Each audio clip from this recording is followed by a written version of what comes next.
માધવપુર નજીક આવેલ ચિંગરિયા આરટીઓ કેમ્પનું આયોજન કરાતા એઆરટીઓ જાડેજા સાહેબના માર્ગદર્શન હેઠળ આરટીઓને લગતા તમામ કામો જેમ કે પાસિંગ, રેન, ફિટનેસ સહિતના નાના મોટા તમામ કામોનું સ્થળ ઉપર જ નિરાકરણ કરવામાં આવ્યું હતું। પોરબંદર સાંસદ રમેશભાઈ ધડુકની રજૂઆત અને મંત્રી શ્રી હર્ષ સંઘવી સાહેબ દ્વારા માધવપુર ગેડ સહિતના ટ્રક ચાલકો તેમજ નાના મોટા વાહન ચાલકોને આરટીઓના કામકાજ માટે હવે પોરબંદર ધક્કાથી હંમેશા માટે રાહત મળી છે।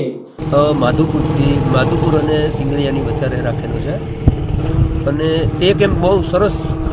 કેમ્પ રાખેલો, સરકારશ્રી તરફથી જે કેમ્પ રાખેલો છે એ બહુ ગાડીઓવાળા તથા નાના વાહનોને પાસિંગ માટે જે જવું પડતું પોરબંદર અને ડીઝલનો દુરુપયોગ કરવો પડતો એ ન કરવો પડે અને સરકારશ્રીએ અમને લોકોને આ કેમ્પ અહીંયાની યોજના કરી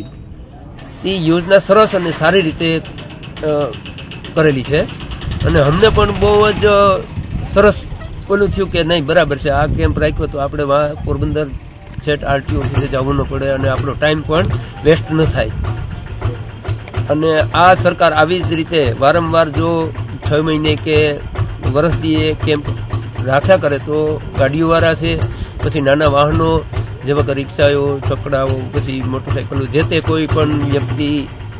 અહીંયા કેમ્પમાં જોડાઈ શકે અને પાસિંગ થઈ શકે છે। માધવપુરમાં દર મહિને આરટીઓના નાના મોટા કામકાજે કેમ્પનું આયોજન કરવામાં આવે છે, જેથી વાહન ચાલકોમાં ખુશીની લહેર જોવા મળી છે। આજરોજ આરટીઓના કેમ્પમાં 60 થી 70 નાના મોટા વાહન ચાલકોને સ્થળ ઉપર પાસિંગ, ફિટનેસ સહિત કામોનું નિરાકરણ કરવામાં આવ્યું હતું। ત્યારે વાહન ચાલકો દ્વારા મંત્રી હર્ષ સંઘવી સાહેબ તેમજ પોરબંદર સાંસદ શ્રી રમેશભાઈ ધડુકનો આભાર વ્યક્ત કર્યો હતો। સહાયક પ્રાદેશિક વાહન વ્યવહાર કચેરી પોરબંદર ખાતેથી એસકે કોડિયા પોરબંદર